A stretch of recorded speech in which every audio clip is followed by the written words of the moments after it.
今天早上起来啊，先收拾收拾屋子，这窗台一看就有日子没擦过了。自打有孩子开始，家里干点啥活也只能是一人干，另一人陪伴。但说实话，咱光陪伴他也不轻省。所以呢，我就想了个辙，让孩子他妈歇会儿。正好我一朋友，他家孩子大了，使不上这安全带了，就给我了。你说这会儿装上是不是正合适？这日子过得就主打一个谁也挑不出谁毛病，都干活了，也都看孩子了。反正我就觉得，只要时刻保持平衡，就出不了错。哎，你看这套上不挺好吗？里外里这把我又省了。然后午饭就简单了，吃点剩的，这是昨天打包回来的2大盒正经东北菜。完我一看这锅够呛能干了这活啊！这么看着啊，虽然说这俩锅深浅差不多吧，但是这个绝对没毛病。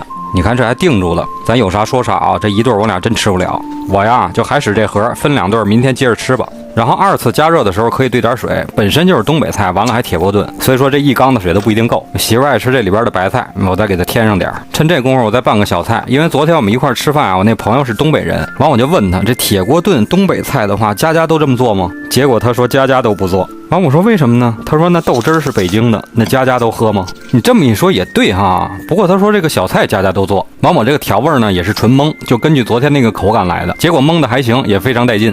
这边锅开了，我打算再续上点面条，都是正经的手擀面。小盒里是锅包肉，虽然咱吃的是剩菜，但该添料咱也得添点料嘛，不是？行了，端上这锅就可以吃饭了。我先来口这个面尝尝啊。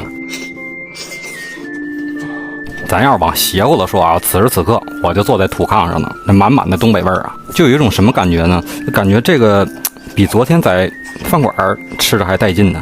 当然我分析了一下啊，有可能是在家有家的味道。就这一整套下来啊，它该入味的入味了，不该入味的它也入味了。行了，那就吃饱了睡啊，明儿见。